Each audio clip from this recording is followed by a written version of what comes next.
ఈ రోజున యాదగిరిగుట్ట దేవాలయంలో జరుగుతున్నటువంటి అవినీతి అక్రమాల మీద మరి మేము పోరాడుతున్నాం. వాటిని ఖచ్చితంగా వెలికి తీసి సమగ్రమైన విచారణ జరిపించి బాధ్యులపైన చర్యలు తీసుకోవాలని కోరుతూ మరి బీజేపీ ఆధ్వర్యంలో ఈరోజు ఒక నిరసన ర్యాలీ నిర్వహించడం జరిగింది. ఈ ర్యాలీకి ముఖ్య అతిథిగా బీజేపీ రాష్ట్ర ఉపాధ్యక్షులు బూర నరసయ్య గౌడ్ గారు హాజరయ్యారు. వారు మనతో ఉన్నారు. వారిని అడిగి పలు విషయాలు తీసుకునే ప్రయత్నం చేద్దాం.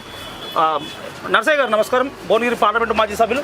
సార్, ఇప్పుడు ఈ రోజున మీరు ఇది ఒక కార్యక్రమాన్ని చేపట్టారు. అంటే ఈ కార్యక్రమం వెనుక రాజకీయంగా దీన్ని ప్రతి కార్యక్రమాన్ని బీజేపీ రాజకీయంగా ఉపయోగించుకుంటుంది తప్ప వాస్తవాలుగా పోరాటం లేదనే ఒక విమర్శ కూడా ఉంది. దీనికి మీరు ఎట్లా స్పందిస్తారు? ప్రజాస్వామ్యంలో పోరాటమే రాజకీయం, ప్రజల సమస్యలే రాజకీయం. ఇతర పార్టీలు తమ స్వార్థం కొరకు రాజకీయాలు చేస్తాయి. బీజేపీ ప్రజల కొరకు, దేశం, ధర్మం, డెవలప్మెంట్. మా సూత్రం అదే. మోడీ గారిది కానీ మాది బీజేపీ కానీ. దేశం ఫస్ట్, ధర్మం నెక్స్ట్, ఫ్యామిలీ లాస్ట్. ఈరోజు ధర్మం అపవిత్రమవుతుంది, అవినీతిమయమవుతుంది. రాక్షస జాతి అయినటువంటి కాంగ్రెస్ చేతిలో అంతా అవినీతిమయమైపోయింది. ఒకప్పుడు లక్ష్మీనరసింహస్వామి హిరణ్యకశిపుడు అనే రాక్షసుడిని చీల్చి చెండాడాడు. ఈరోజు హిరణ్యకశిపుడు అనే రాక్షసుడి పాత్ర కాంగ్రెస్ పార్టీ పోషిస్తుంది. వాటి చీల్చి చెండాల్సిన బాధ్యత, ప్రజల్ని కాపాడవలసినటువంటి బాధ్యత, ప్రజాదులు లాంటి అమాయక ప్రజల్ని కాపాడవలసిన బాధ్యత మోడీ గారి సైనికులైన బీజేపీకి ఉన్నారు. అందుకొరకు ఎక్కడ అవినీతికి వ్యతిరేక ఉద్యమం ఉంటుందో అక్కడ బీజేపీ ఉంటుంది. అది బీజేపీ సొంత రాజకీయానికి కాదు, సొంత ప్రలోభానికి కాదు, కేవలం ప్రజా శ్రేయస్ కొరకు, దేశ శ్రేయస్ కొరకు, ధర్మ శ్రేయస్ కొరకు. కానీ ఒక వ్యవస్థ అనేది పెద్దగా ఉన్నప్పుడు ఆ వ్యవస్థలో సహజంగానే అనేక లోటుపాట్లు అనేవి జరుగుతుంటాయి. కాకపోతే వాటిని సరిచూసుకునే బాధ్యత ప్రభుత్వం మీద ఉంటుంది. కానీ దీన్ని కూడా బీజేపీ తరచుగా రాజకీయం చేస్తుంది అంటే మీరేమంటారు? మీరు చెప్పేది ఏంటంటే, ముఖ్యమంత్రి అవినీతి చేస్తే వ్యవస్థలో అవినీతి ఉంటుందని మనం సైలెంట్గా ఉందామా? మంత్రులు అవినీతి చేస్తే సైలెంట్గా ఉందామా? మొత్తం వ్యవస్థే అవినీతిమయమైతే సైలెంట్గా ఉందామా? నాదొకటే సింపుల్. మోడీ గారు చెప్పినట్టు మేము తినం, ఎవరిని తిననీయం. ఈ అవినీతి అనేది మీకు నిజమో లేదో, భారతదేశానికి ఉన్నటువంటి అనేక సమస్యలకు ప్రధాన కారణం అవినీతి. అవునా కాదా? మీకు తెలుసో లేదో, ఈరోజు భారతదేశంలో అవినీతి లేకుంటే జీడిపి 10% పెరుగుతుంది. ఈరోజు అవినీతి ఎంత దారుణం అయిపోయిందంటే, ఈ అధికారిని గతంలో అవినీతి అభియోగాల మీద రెడ్ హ్యాండెడ్గా పట్టుకొని సస్పెండ్ చేస్తే ఆ అధికారికి ప్రమోషన్ ఇచ్చి మళ్ళా నువ్వు బాగా వసూలు చేస్తున్నావు, ఇంకా దండిగా వసూలు చేసి మళ్ళీ పోస్టింగ్ ఇచ్చిందంటే ఇది కేవలం అధికారితో మొదలై ఉండొచ్చు. కానీ ముఖ్యమంత్రి స్థాయి వరకు గుళ్ళ దగ్గర నుంచి కూడా డైలీ కలెక్షన్ చేస్తున్నారు. ఇంతకంటే దౌర్భాగ్యం రాష్ట్రంలో చాలా ఆలయాలు ఉన్నాయి. యాదగిరిగుట్టలో జరిగితే ఏదైనా ఒక అధికారి కొంత తప్పుకు ఏదైనా చేయొచ్చు, పొరపాటుగా ఏదైనా చేయొచ్చు. దాన్ని మీరు తరచుగా రేవంత్ రెడ్డికి, ముఖ్యమంత్రికి ఆపాదిస్తున్నారు. దీన్ని ఎట్లా చూడొచ్చు అంటారు? ఇప్పుడు మీరు ఒకటి గుర్తుపెట్టుకోండి, పరిపాలనా అధికారి ఈ రాష్ట్రంలో ముఖ్యమంత్రి. నిజంగా వారి అవినీతి మీద చర్యలు తీసుకోకుంటే ఎప్పుడో చేసేవారు. దాంతో లాలూచిపడ్డాడు కాబట్టి ఇప్పుడు ఇది యథా రాజా తదా ప్రజాని ఉంది, యథా ముఖ్యమంత్రి తదా అధికారి. ఈరోజు మళ్ళీ చెప్తున్నా కదా, మిల్లులు కానీ, పర్మిషన్లు కానీ, లేఅవుట్ పర్మిషన్లు కానీ ఎంత దరిద్రం అంటే, ఎంత బాధేస్తుందంటే, ఎవరన్నా బిల్డర్ ఉంటాడు, చిన్న బిల్డర్ ఉంటారు, అప్లికేషన్ పెడితే స్క్వేర్ ఫీట్కి 90 రూపాయలు వసూలు చేయటం ఎంతవరకు సబబు? ఇంతవరకు నేను ఎప్పుడు చూడలే. ఒక తెలంగాణ ఉద్యమకారుడిగా, ఒక తెలంగాణ సిటిజన్గా నువ్వు తిను. పెద్ద పెద్ద ప్రాజెక్టులు తింటూనే ఉన్నారు కదా, పేద ప్రజల కడుపు ఎందుకు కొట్టాలి? భక్తుల కడుపు మనోభావాలు ఎందుకు తీయాలి? చింతపండు, గోధుమ, మెట్లు, టికెట్లు, ప్రసాదం. మీకు తెలియదా ఇదివరకు ఎంతమంది ఇక్కడ వ్యాపారులు పట్టగట్టాలి? వాళ్ళకి లైసెన్సులు, కాంట్రాక్టులు. అందుకొరకు మీరు మీడియా ద్వారా మా దృష్టికి తేవాలి, మీరు పోరాటం చేయాలి. ఎందుకంటే ఈ సమస్య అనేది కేవలం ఒక వ్యక్తికి అధికారికి సంబంధించింది కాదు. ఇదేంటంటే ఒక కరోనా వ్యాధి లాంటి, ఒక వ్యక్తికి సోకితే 10 మందికి సోకుతాయి.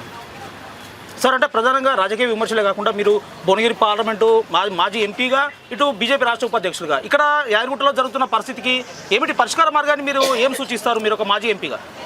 పరిష్కార మార్గం సుపరిపాలన, ట్రాన్స్పరెన్సీ. మీకు ఒక చిన్న అంశం తెలుసా? ఈ విషయం గుర్తుపెట్టుకోవాలి.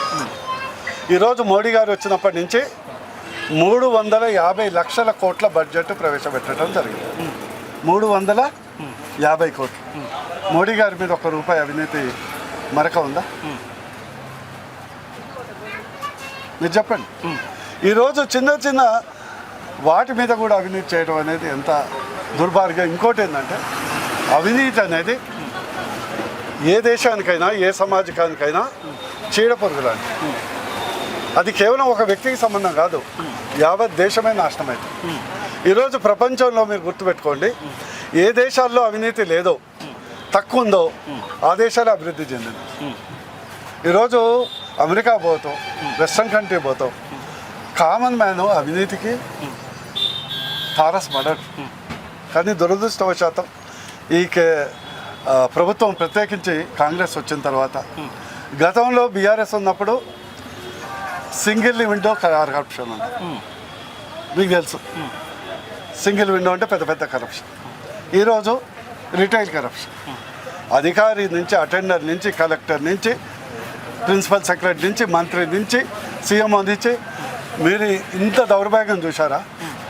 ఒక ఫైనాన్స్ మినిస్టర్ చేంబర్ ముందు కాంట్రాక్టర్లు, చిన్న కాంట్రాక్టర్లు 10% వసూలు చేస్తున్నారు, గతంలో 7% ఇచ్చేది అని ధర్నా చేయంగా మీరు చూశారు కదా అసెంబ్లీలో.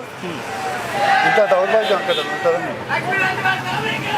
అంటే సార్, ఇప్పుడు ఈ రోజున యాదగిరిగుట్టలో జరుగుతున్న ఒక అవినీతి మీద మీరు ఒక నిరసన ర్యాలీ నిర్వహించారు. తర్వాత దీని మీద మీ భవిష్యత్ కార్యాచరణ ఎలా? భవిష్యత్ కార్యాచరణ రేపు ఈ యొక్క జూబ్లీ ఎన్నికలు అయిపోయినాక రాష్ట్రంలో నాయకత్వంతో మాట్లాడి, ఇదొక్కడే కాదు, అనేక దేవాలయ, భద్రాద్రి ఆలయంలో కానీ, మన వేములవాడ కానీ అంతటా ఈ యొక్క దేవుడి గుళ్ళు, మాన్యాలు, మొత్తం దేవాలయ భూములు కూడా మొత్తము కబ్జా చేయడానికి ప్రయత్నం చేస్తున్నారు. దాని మీద కార్యాచరణ తీసుకొని తెలంగాణ రాష్ట్రంలో 75,000 ఎకరాలు దేవుడి భూములు ఉన్నాయి.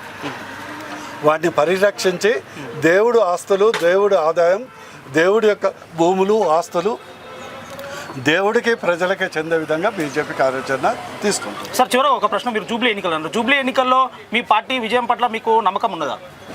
ఆ ఎన్నికల్లో మీకు 10,000 ఓట్లు కూడా దాటాయని చెప్పి కాంగ్రెస్, అటు బీఆర్ఎస్ అంటున్నాయి.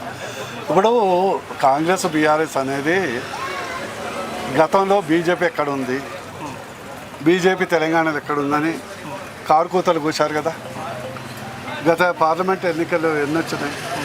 75 లక్షల ఓట్లు వచ్చాయి, అవునా కదా. ఈరోజు వచ్చే ప్రభుత్వం 100% బీజేపీ వస్తుంది. ఈ యొక్క కాంగ్రెస్, బీఆర్ఎస్ అనేది రెండు ఒక నాణ్యానికి 2 వైపుల కోణాలు. 2 కుటుంబ పార్టీలు, 2 అవినీతి పార్టీలు, 2 అహంకార పార్టీలు, 2 హిందూ వ్యతిరేక పార్టీలు. వీటి ఇద్దరిని బొందబెట్టడానికి ప్రజలు సిద్ధంగా ఉన్నారు.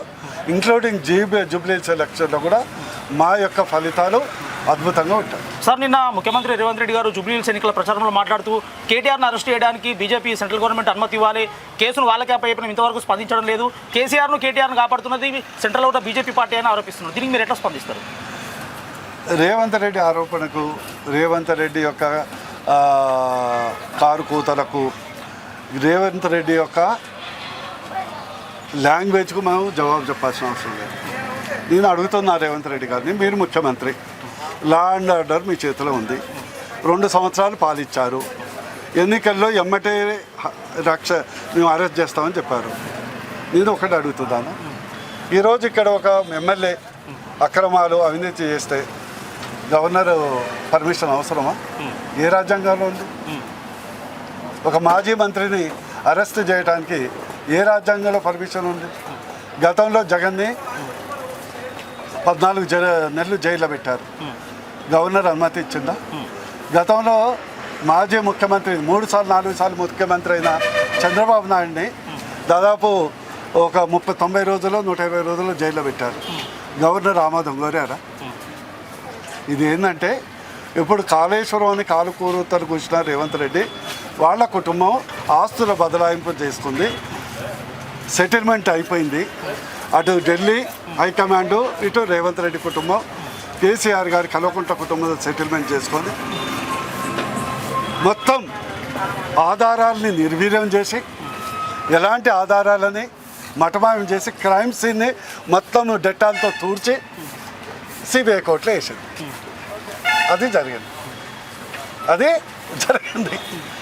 నేను ఒకటి అడుగుతున్నాను, ఏ రాజ్యాంగంలో ఎమ్మెల్యేని, మాజీ మంత్రుల్ని ఒక అవినీతి ఆరోపణ మీద అరెస్ట్ చేయాలంటే గవర్నర్ ఆమోదం కావాలని ఎక్కడుందో నాకు చెప్పండి. ನೀವು ఇంకోటి చెప్పండి. ఇప్పుడు ఉన్నటువంటి డిప్యూటీ స్పీకర్ ఉన్నాడు, ఏది ఏపీ, ఆయన పేరేంటి, రామకృష్ణరావు, లేదు కృష్ణరాజు, ఎంపీగా ఉండే కదా, పొట్టు అరెస్ట్ చేసి కొట్టిండ్రు, కాళ్ళు కట్టేసి కొట్టిండ్రు. అవునా? గవర్నర్ అదే అనుమతి తీసుకున్నారా?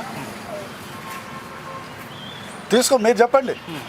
గవర్నర్ అనుమతి జగన్ అడిగిండా? స్పీకర్ అనుమతి అడిగిండా? లేదే. రాజ్యాంగంలో లేదు, చట్టంలో లేదు. కేవలం క్రైమ్ సీన్ని క్లీన్ చేసి ఆధారాలన్నీ తుడిపేసి రెడ్ వచ్చి మొదలుపెట్టినట్టు మన తెలంగాణ సామెత ఉంది కదా, ఇక మీకు సిబిఐలో ఇచ్చినాం, వచ్చి ఎత్తుకుండ్రా బై, ఇప్పుడు కేసు మీరు చూసుకోండి అన్నట్టు రేవంత్ రెడ్డి అతి తెలివి యొక్క నిదర్శనం. ఇది భువనగిరి పార్లమెంటు మాజీ సభ్యులు, మరి అదేవిధంగా బీజేపీ రాష్ట్ర ఉపాధ్యక్షులు బుర్ర నరసయ్య గౌడ్ గారు చెప్తున్నారు. యాదగిరిగుట్ట పూర్తి స్థాయిలో ప్రక్షాళన జరిగే వరకు కూడా మేము భవిష్యత్ కార్యాచరణ రూపొందించుకుని ముందుకెళ్తాం. అదేవిధంగా జూబ్లీహిల్స్ ఎన్నికల్లో బీజేపీ విజయం, రానున్న అసెంబ్లీ ఎన్నికల్లో కూడా మరి రాష్ట్రంలో బీజేపీ ప్రభుత్వం ఏర్పడుతుందని వారు ధీమాగా చెప్తున్నారు. ఇది ఈనాటి అతిథితో ఉన్నటువంటి ఇంటర్వ్యూ.